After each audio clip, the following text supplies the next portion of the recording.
Here. So I got to tell you the story of how I met our next speaker because it's pretty funny. I was at the Wealth Wave conference in Texas, and I was just sitting out on one of the chairs, and a product provider was there. We started chatting with this product provider and talking about kind of what he does, how he is growing his business, and the things that could help me grow my business. And up comes this very rowdy group of girls who, you could hear their voices all the way down the hall because you might have thought they were already intoxicated. They weren't. I'm just teasing, Kelcy. But I mean, they're very fun. They have a bright personality, and that's really what I'm getting at. I like people who, even sober, their inhibition's pretty low. Those are my type of people. That's who I am, and I love being around people who can just let loose and be themselves without fear of what other people think. They aren't concerned about what other people are thinking about them because they are confident in themselves. And I think that skill alone is super helpful. And then the other thing she's going to share, we ended up, they had set up a dinner with this product provider. And so they were supposed to be going to dinner, and I just tagged along to their dinner and met with their little base shop, which is pretty much all women, at least that was there. And I got to sit and learn a little bit from her about how she's coaching her team and where she's headed. And I'm just super, super grateful that she was able to move her schedule. She's on her way to Hawaii in a few days. I'm going to crash the party over there. But she said, yeah, I can make this work and fit you in. So I'm so grateful for you, Kelcy. Excited for you to share. It's really just how you built your business, how you got to senior marketing director. And just so you guys know, and Kelcy, you can talk a little bit more about this. I don't know the exact number, but somewhere around over 160 recruits over the last year, all from Kelcy. So go for it, Kelcy. Thank you for your time, and we're excited to hear from you. Yeah, absolutely. Thank you so much for that introduction, Sam. And thank you to the speakers who have already, shared their stories today. It does feel like an honor to be speaking to you guys today, and most of you probably do not know who I am. So I'm going to give you a little disclaimer really quickly. First things first, my skill in this business is telling a different story. So you're going to hear a lot of what I say in complete contradiction to what other leaders say in the business. Now, that is not to say that there's a right way or a wrong way, but I think there's a lot of value in sharing different ways of doing the business, even if they're not really conventional, if that makes sense, right? So Sam's right. I do tend to have a lot of personality. I'm going to share everything that I've got for you today with that personality. If you want to interact with me with your cameras on and stuff, I would love that, right? I can see everyone who's got their cameras on now. So I'm excited for this. So Sam, I assume I can share my screen. I'm going to pull up a presentation that I made when I hit SMD called Selling the Dream, Road to SMD. But it's a little bit different, right? So we talk a lot about selling the dream in this company, right? And this whole presentation is about empowering women to become a broker in this company, okay? So let's talk about that, but in the way that I feel like we should talk about that, okay? So first, let's start with why this is important, okay? Leading from the front is totally key. We all know that. I don't need to hound on that situation at all. Leading from the front is always going to be something that your team will appreciate. Your team's going to do about 100% of the things you do wrong and about maybe 50% of the things you do right, if you're lucky. Okay, so leading from the front is going to be really important. And then when our people get stuck, they need examples of other success stories to fall back on. But here's what I want to touch on a lot today. Failure can be as much of an inspiration as success sometimes, okay? So do you guys know people who have failed in this business, or they feel like they're failing right now and they see all this success around them and they just don't know who to relate to, right? Because they feel like they're failing. Everyone else is a success. What the heck are they supposed to do? So I'm going to tell you how I came up in this business in just a second. But I want to preface that with talking about what is the dream, okay? So how can we sell the dream if we've never realized its potential? This is a big thing that leaders come up against, right? Specifically women, I feel like. Women don't feel like they can talk about success unless they've experienced it themselves. Now, I know this happens to everyone, but for some reason, women really feel this way, okay? And then how does that change when you do realize some of the dream? Well, what is the dream here? I would really encourage you to pause and think about what you think the dream of this company is, because I'll tell you what, it's not always about mansions and money, like it says here. And it's not always about having kids and responsibility and, taking care of your family and all of these really heavy things in life. We have to cherish the small parts too, okay? So here's what I'm going to start with. I came into the business as a 24-year-old. I was a 2 on the qualification list of people who might be successful in this company, a whopping 2, right? And I had just left an exotic animal training career cold turkey. I walked away from it completely. I was making $20,000 a year, moving all around the country, chasing jobs, not being appreciated, told I need to work, free overtime. It was kind of awful. Now, I love training animals. That is something that I am still passionate about to this day. But ultimately, I was like, I don't want to be poor for the rest of my life. This freaking sucks, right? So I was single. I left my job. I moved to Denver on a whim, and I essentially recruited myself. So let's start there, right? Here's what we're going to talk about. Here's the timeline of how I went through the business. 2014 is when I started in the business as somebody who was totally not qualified to run a business, okay? I didn't really have entrepreneurial drive. I was dissatisfied, but I wasn't married. I'm not married right now. I didn't have kids. I don't have a strong why, right? There was nothing really driving me. I was just like, holy crap, I need a new career. And I don't know what the heck I'm going to do, because I thought I was going to be an animal trainer for the rest of my life. So I went to a friend that I had known at a bar. His name is Mike Delmonico. Some of you might know him. And he had just started at this firm, and I recruited myself. I said, hey, Mike, really glad to see you again. I hope you remember me. By the way, I'm looking for new career opportunities. Do you know of anything? And he was like, actually, I do. Let me get you introduced to my trainer at this financial firm that I just started with. And I truthfully, to be honest, you guys, here's what I thought, because Mike was a career bartender before he came into this industry. And I was like, you know what, if this idiot can work in the financial firm, I can definitely be successful here. And he's been kicking my ass ever since. So don't get it twisted. All right. So in 2014, I started, and then for 2 years, I did absolutely nothing. I got fully licensed and then was completely uncoachable. I didn't do anything. Now, I'm sure some of you can relate to this, right? Maybe you're a year or 2 into the business and you feel like you haven't really made strides, right? Maybe you're a leader and you have people like me on your team who got licensed and they were all excited and then they just didn't do anything, right? I was working a part-time job as a wine consultant at the time. And, it was kind of comfortable and it was fine. And I was doing the business. And I'm actually going to stop the share right here. And I'm going to talk about what happened, okay? Because there's a break in this timeline that's very, very important. So here's what happened. For 2 years, I didn't do anything. And then my financial situation took a pretty bad turn. I found myself in a place where I wasn't making ends meet. I was very uncomfortable, right? I knew that big changes needed to be made. I had kind of dug myself into this hole. And there was a moment where I said, you know what?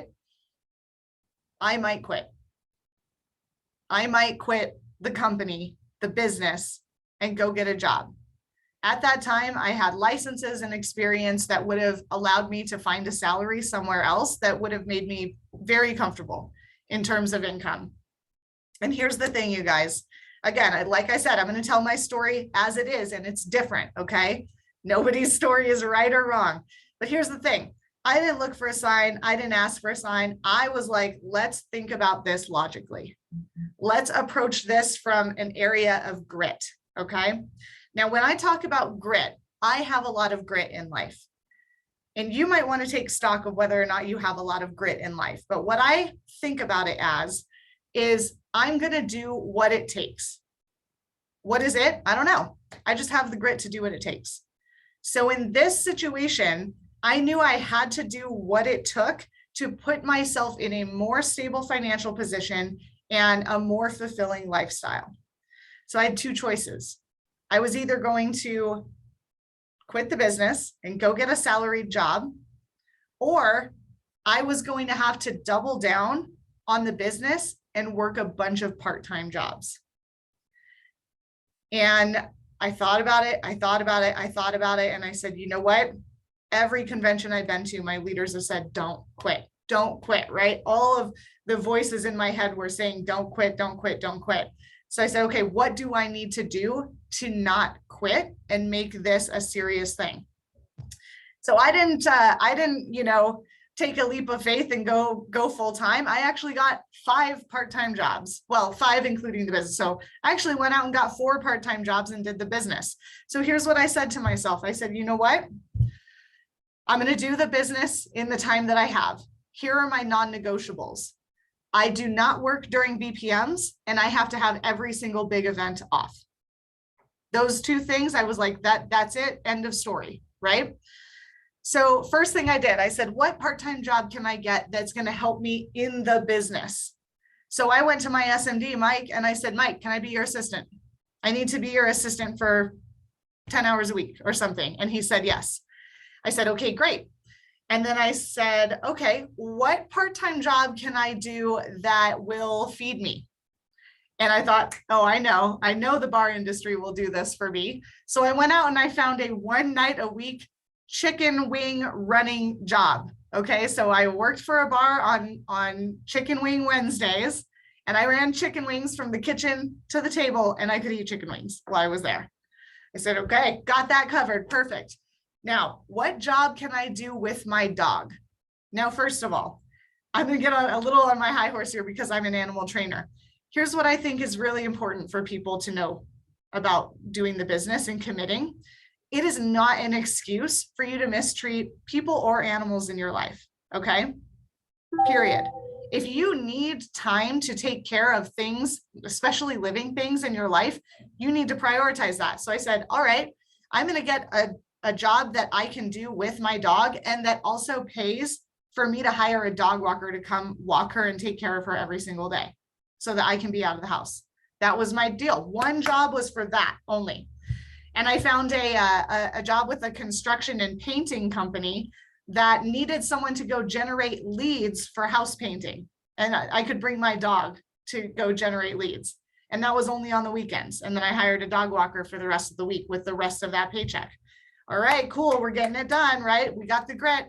Last thing I said, I love wine. I want to stay in the wine industry. What can I do? I was already a wine consultant in a liquor store. So I reduced my hours there, and every single job, listen to this, guys, this is important.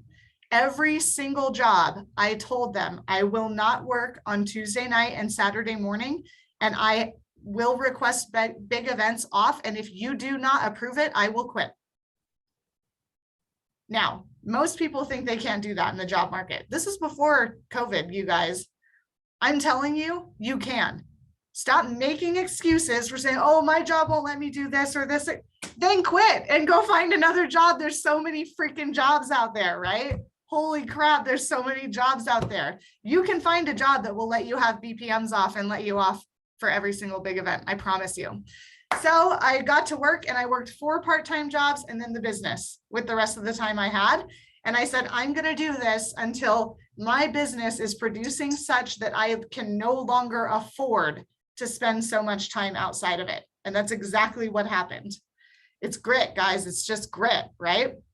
So I did what needed to be done. I didn't take a leap of faith in the business. I said, hell, I'll work as many jobs as I need to. All right, so let's go back to the presentation here. So 2019, I suddenly found myself with not enough time to work my business.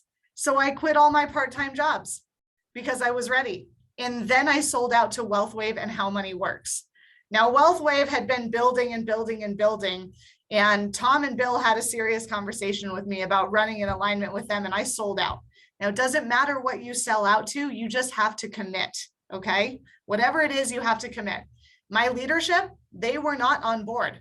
So you know what I did? I started flying to Atlanta to work with Tom and Bill every 3 months by myself because I just wanted to raise my associations. I wanted the coaching. They told me what I needed to do to get that. And so that's what I did. Finally, in 2020, my associations had been raised so much. I was a good personal producer, but I did not feel like I was a leader. And in 2020, when everything shut down, I stepped into my role as a leader, finally believing that I had the ability to make a difference in other people's lives. The identity shift happened in me when I did what it took to make sure that my business was A, fulfilling and successful, and B, had the right associations training and mentoring me. So here's a little look at where I started, right? You can see I was a wine consultant, but most of these pictures are of me being an animal trainer. Now, birds are my favorite animal to train, so you can see that in this. But I've trained everything from chickens to tigers. And there's a list of all of the jobs I had, right? I had no business experience and I did not want to be a business owner. And I found like, don't want to go to a bar and recruited myself. That's where I started, okay? And let's talk about what happened, right? The story that I'm telling here, what really freaking happened. So I've already told you I was a 2-point qualifier. I came to the point where I had to double down on my business, but I was noticing that whenever I doubled down, the magic of the business would happen. Now, you guys have heard the leaders talk about the magic of the business, right? The serendipity that happens, these weird coincidences that come up when you make a decision and commit yourself and, you know, have faith and really work the business with all you've got. It is true. I will tell you that. And Brian Loiso, Bill Mitchell, and Tom Matthews all went to work for me when I made that decision. And they started raising that identity slowly. Okay. So in 2019, here's my personal points and recruits. I was not in SMD. I was a personal producer. Okay. In 2020, there's my personal points, lower than 2019. Y'all know how 2020 was. It was rough. It was rough to get business through. Okay. Here's the difference. When I identified myself as a leader, my base shot points went up. And that's when I hit SMD. But hitting SMD wasn't actually the big turning point in my business. I was almost to my ring a few months. I hit my ring a few months after I hit SMD. So hitting SMD was kind of like oh yeah, of course, you know, I've made the decision I'm going to hit SMD. Well, how did I make the decision? It was a very strange coincidence. Like I said earlier, a little bit of the magic of the business, right? So I began to identify as a leader that belonged to the crusade that we were pursuing as WealthWave, right? My business relationships became everything to me. Sam told you that he met me through a product provider wholesaler. That's because I have very tight-knit relationships with my wholesalers because those relationships benefit my clients. I have tight-knit relationships with my EVC and Bill and Tom because those men affect my team and me as a leader. So that became everything. And then right after our WealthWave convention, the pandemic hit, and we had just talked about being poised to go virtual. Right at the convention, we were like, hey, everything can be virtual now. We've got the website, we've got the videos, we got this, we got that. We have the book. All of a sudden, boom, entire shutdown. And we had to go virtual, right? And everyone was all excited. Oh, we're good to go virtual. We can do it. And then immediately I got COVID, immediately. So right in the beginning of the shutdown, I got COVID. I was sick for 16 days. So it was not an easy run for me. And all that momentum that I had was totally killed. I couldn't work at all. And I had some serious reflection to do. And I finally let go of those stupid deadlines and stories that were limiting me into becoming an SMD. I became obsessed with the cause. I knew that people needed what we had more than ever. And if you don't think that is still true, it is.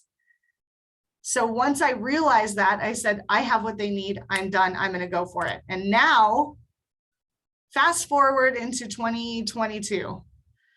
Well, you could take May 2021, actually, if you want. May of 2021, I went viral on a social media platform and suddenly found myself rocketed into a leadership position that I had no clue I would ever be in. That being said, since about August of 2021, I have been the top recruiter in the entire company. This screenshot is from today. I intend to keep that title at least through convention. We are working very hard at it. When I committed to building a team, all of a sudden, here comes that business magic, right? That serendipity, that weird stuff. Of course, I took this picture at WealthWave before I was an SMD, me under the sign, How Great Teams Are Built. And then this is us at our reinvention convention last month. These are the, let's see, we had 25 people who could make it from what is now called the Money Honey team. So if you look closely at the shirts, they all say the Money Honey team. And it was a very, very strange transition to me. But you guys, once I changed that identity and that happened, there was no turning back. It was an explosion. So Sam is right. We recruited 168 people since May of 2021. And it's been an absolute whirlwind. So here's some things that have happened to me since then. You know, that's a picture of us in Cabo as a team. That picture is from last month. Brian Loiso actually took that picture of top 15 golf score business. That's me and Mike down in the corner taking professional branding photos for my soon to be brand new website, themoneyhoney.com. And there's some of my female leaders getting awarded. That's me, Brian and Mike on his golf course at Pradera in Colorado. Obviously, Bill and Tom, some of my closest friends. And now I find myself training among leadership like Christina Martinez and Trevor Jensen here in Denver, Colorado, which is absolutely an honor. If you guys have ever heard trainings from either of those people, you know they are powerhouses. All right, so let's get back to the dream. And then I want to talk about some of the things that actually make me me and what make my business what it really is, okay? So the dream is not $1 million. The dream is not always SMD. The dream is not always top recruiter in the company. When I talked about the dream before I became such a significant recruiter, I talked about it like this. I, on average, only work 30 to 35 hours in my business per week. I make 6 figures. That took me 6 years to do. How many people in this country do you think would work for 6 years to make 6 figures and work less than 40 hours a week? A lot. I'm telling you, a lot of people. How about this? The dream allowed me to learn what entrepreneurship is and how it works and take control of my own life and my time. And it allows me to spend time with friends and family. Is that the most dramatic tearjerker why ever? No, it's not. But it's not necessary, you guys. The dream is everywhere in this business. If you can control your schedule so you can go to a Rockies game in the middle of the day, that is the freaking dream. Is that everyone's dream? No, I'm telling you that the dream doesn't have to be so dramatic. We live the dream every single day here. How about the dream of being able to sit down across a table with someone who makes $1 million a year for half an hour and just have them talk to you? You know how many people dream of having that kind of mentorship that we have? It's incredible. We take it for granted all day long. It's crazy. What about this one? How about the dream of being in business with someone so close to you in friendship that they become your best man or your maid of honor in your wedding? How about meeting your spouse in the business? What about that? Or through the business? Is that not the dream? We are all living the dream. I don't care where you are in this company, you have already experienced the dream. So figure out what those things are for yourself so that you can talk effectively about that. You don't always have to lean on other people's stories. You have a story. I promise you. I promise you, you have a story. One of my great stories from this business, I was an associate. I was nothing. I was nothing in the business. My grandma got sick. I had to take 2 weeks off to go down to New Mexico to visit her. That's the dream. I could do that. Nobody said no. Nobody told me no. That is the dream. A couple of other things to consider. Are you following success or failure? And what inspires you? Are other people's failures making you feel better? Great. Then let that inspire you. Is someone's success from failure inspiring you? Great. Let that inspire you. It's okay to relate to someone feeling bad and feeling like a failure in this business. We've all been there. The valley of despair can be very lonely. If you need to talk to someone who's been in the valley of despair, go do that. It's okay. You don't always have to look at success and just be like, oh, I'm so happy for that person and that's going to be me someday. No, like you can get in the trenches with us, with your leaders. Get in the trenches, man. Talk about our failures. You guys should know that we didn't all have just a great, amazing come up to SMD. You should know that. I want you to know that. And then last but not least, will you need to hit rock bottom before you decide to double down on your business? I did. Okay. I had to hit rock bottom before I doubled down on this business. But if you know that a lot of people have done that, do you really need to follow in that path? Or can you double down first instead of hitting rock bottom? Think about it. Don't answer immediately in your head. Think about it. It's different for everyone. Sometimes you do. Sometimes you do. All right. So let's talk about some of the things that have helped me in business ever since this whole explosion, right? Because that's what everyone wants to know. You know, how'd you do it? How'd you recruit 168 people? And, you know, what happened? And here's what I'm going to tell you. The back office and I are working very closely together, and they are trying to come to the table in the social media space. Be patient, okay? Should you try to emulate my success on social media? No. Should you be using social media? Yeah, absolutely, absolutely. But here's how I'll explain how I did this. There were a couple of things in my business that I noticed were areas of lack for me in my run to SMD and then into top recruiter of the company. Number one, I started this business allowing other people to tell me who I needed to be in this business. Now that is totally normal, right? If you don't know what you're doing, you need that. But after a certain amount of time, you need to understand how to do this business as yourself. Authenticity will get you very, very far in this company as long as you learn how to do it inside the confines of running a financial practice, okay? So what I have said before is that I never tried to fit myself into the business. I always tried to fit the business into myself. Now, what does that look like, right? Authenticity for me, look, I'll tell people straight up, hey man, if you don't like cursing, I'm not the advisor for you. I am not the advisor for you. I tell my clients that, hey, you just let me know, like I'm going to be me right now. You let me know if this is a problem for you, because I might not be the advisor for you. Secondly, you know what? I started dressing like I was comfortable in. Millennials specifically, y'all know this. We do not dress business professional like the boomers did. We do not. And I do not, certainly. So I started dressing like my personality. Professional, yes. Suit, you know, power suit, pencil skirt, no, that's not me. That's not me, you guys. I started being me, and the leaders, some of the leadership, they were mad. They were mad about it. They didn't like it. But guess what?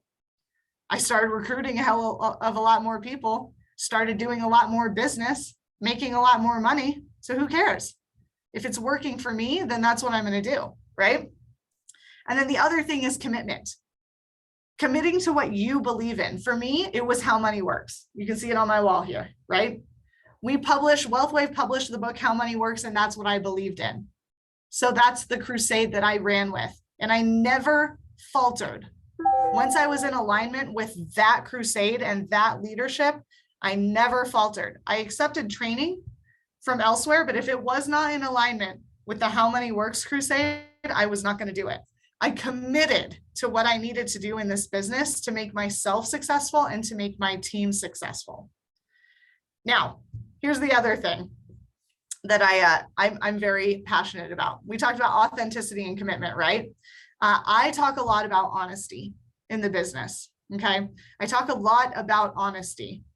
There are plenty of examples of this industry being dishonest with people about financial plans, about what it looks like to be an entrepreneur in this industry, about what it looks like to be an entrepreneur in this company. And me and my team, we said no more. We're going to tell people the truth, straight up, honest answers to everything. We stopped using sales tactics. We started adding value to people. We started making sure that people knew we were authentic, that the plans that we were recommending to them were plans that we were following, that when we were interviewing someone to come on board here in AMA, that they knew exactly what they were getting into and what the expectations to be successful here were. I'll give you guys an example. When I interview someone to come onto my team, right, 168 recruits is a lot of recruits, but if we didn't set these standards, we would have had more. And here's why I don't want it. The standards to work inside my agency are these. When I interview someone, you have to get licensed in 30 days. You have to commit to field training one-on-one with a field trainer until they determine you're ready to be independent. You have to commit to 2 BPMs per week and 1 big event per year at a minimum of 10 to 15 hours a week. So if someone came in and said, well, I only have 5 hours a week, I would be honest with them and I would say, you know what, I'm probably not going to be able to make you successful. Wait until you have more time and put that $100 that you would have put towards an AMA into an IRA in the meantime. Those expectations, those honest expectations of what I expect of people, make someone hear, they hear integrity. When you start someone like that, they hear integrity, right? I don't believe that this should just be run about, oh, you know, AMA, everyone who can fog a mirror. I don't believe that. I don't believe everyone walking around this country needs an IUL. I don't believe that. So we approach people honestly, authentically, saying, hey, here's where this is a fit and here's where it isn't.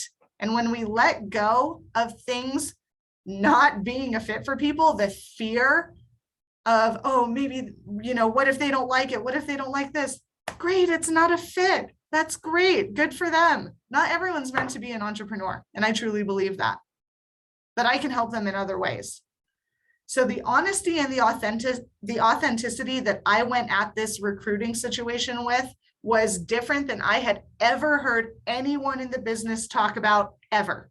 It was completely different. I went completely rogue. And then I hit top recruiter in the company. And I think that should tell you something about what authenticity looks like in this company. If you guys hear me talk on stage, you'll hear a bunch of other controversial stuff. Not all of the leadership likes what I have to say, but I am here to encourage you to make this business your own. Make this business your own. Do it in the way that you believe. Do it in the way that feels good. And if you are in that stagnant part, if you're in that valley of despair, don't worry. I've been there. Do what it takes. Don't just sit there. Do what it takes. You've got the grit. I know you've got the grit. So go out there, do what it takes to be successful in this business and be your freaking selves. Sam, that's all I've got for everyone today. So I hope we're good on time right now. Yeah, you're great. I'm going to ask you a follow-up question. Sure. And Roman Lisa put it in here. I think that it's okay to answer this. You don't have to be specific, but I think it's okay to share a little bit. But she said, who are the 168 people that you recruited? And did you approach them all with the same approach? Oh, that's a really good question. So yeah, they all came to me from a video that I did on a social media platform. And I did approach every single one of them the same way. So basically how we do it in our team. And by the way, when you go viral, you've got to invent a lot of things. So unless you're like following someone like me who's done it before, but I didn't know anyone who had done it before in this company. So when we went viral, we had to basically figure out how to do a very shortened, compressed drop by. If you guys are familiar with the term drop by. So what we were doing was allowing people to schedule what we called discovery calls, where they would talk to one of our trainers and we would answer any question they had on that discovery call. And then we would help them determine whether a financial strategy, an interview, or nothing would be the best way to move forward. So yes, I approach them all the same way. Yeah, I think, and this is more detailed, and it's something that Everybody's system, and this is, Kelcy, you talked about this a little bit, but the WealthWave system is a system. You kind of are creating your own system. There's overarching systems. Hopefully we all know those. If you don't, if like maybe you're brand new and you don't know the systems. The WFG system is really simple. It's 6 steps.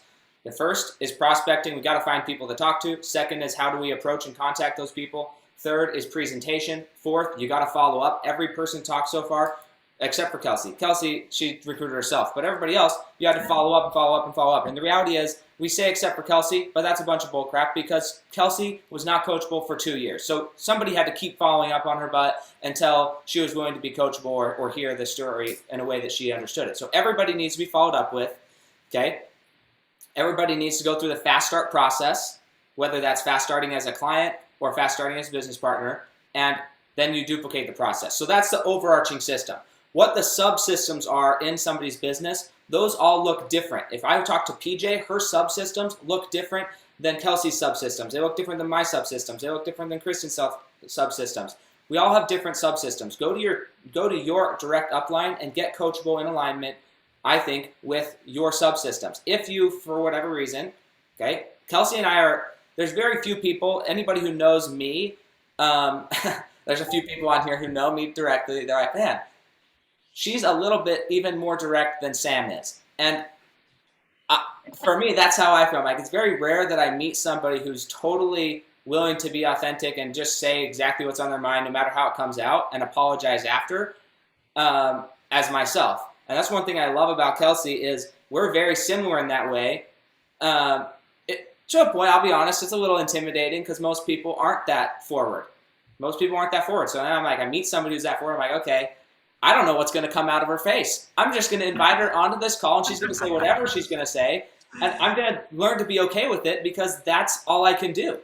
And I'm going to question myself inside, hey, what's the issue? So understanding that aspect is crucial and really important. But I want to ask a few other questions here. So I've looked at your TikTok, okay, Kelcy? I've watched, I think, every video on there at this point. Most of it has nothing to do with this business. I would say 95 to 99% of it. I mean, there's like 3 or 4 videos that have anything to do with this business that I've noticed. And when I say have to do with this business, I want to be clear here because she talked about this, and this is where I want to highlight. What is this business? This business is a business of fulfilling dreams. What are dreams? Okay, dreams are unique to each individual. Go watch her TikTok. She's talking about different dreams. She's attracting people to dreams. Once they're attracted to dreams, then on a second call outside of that, she can have a conversation about this business. Talk about that and why you've, other than compliance, okay? Because compliance, we all if you don't understand compliance, hopefully you have a great leader or you never get in contact with them. They're not fun people. But other than compliance, why is it that it's important to approach people that way on social media specifically? From the aspect of the dream part of things, Sam? Yeah. Yeah, I like that question, and it's something that I kind of touched on in the social media panel at the convention that we met at, because you know, a lot of people in this company have been trained that when you don't know what to say, always fall back on your why, right? So if you're not sure, if you want to get out there and just cold prospect or whatever, fall back on your why. And guys, I'm here to tell you, when you're on social media and you're cold prospecting, nobody gives a crap about you. It's true, okay? I would Nobody say cares that's true about anywhere, Kelcy. Even in Yes. the grocery store, at the gas station, nobody Yes. cares about you. And Literally. most people, and if we're being honest about yourself, you don't care about anybody else either. You care about, number one, yourself. If we talk about humanity and the actual who we are evolved from, we care about our own survival first and foremost, and always will. We need to recognize that other people feel the same about themselves. Anyways, Yes, exactly. So we've been trained with this contradictory, oh, always fall back on your why thing. And really, when it comes to the new age of social media, that is just simply not going to work. So when I'm putting content out particularly about the business and what it looks like from a dream standpoint. I'm talking about what it's going to do for someone else. Now, keep this in mind. I am looking for people who are looking for me. We as a company are looking for people who are looking for us. So you should not try to engage everyone. Okay, so when I'm making content, I'm specifically focused on people who want to make six figures. So I tell them, hey, I make six figures. And they say, ooh, I want to make six figures, right? And then people who want control over their own time, or they want entrepreneurship. Hey, I'm an entrepreneur, I make six figures. People who want to know that they're going to be in an industry that doesn't have a lot of competition. So I talk about how everyone wants to get into real estate, but real estate's one of the most flooded markets out there. It doesn't make any sense, right? I'm talking about the things about my story that people want, right? So in my videos, I literally say, hey, I make six figures. I've been doing it 6 years. I'm in an industry that is in desperate need for people. In no area of those videos does my personal story come in, does my why come in. I can tell you my videos where I've tried to talk about my story, they have not done well.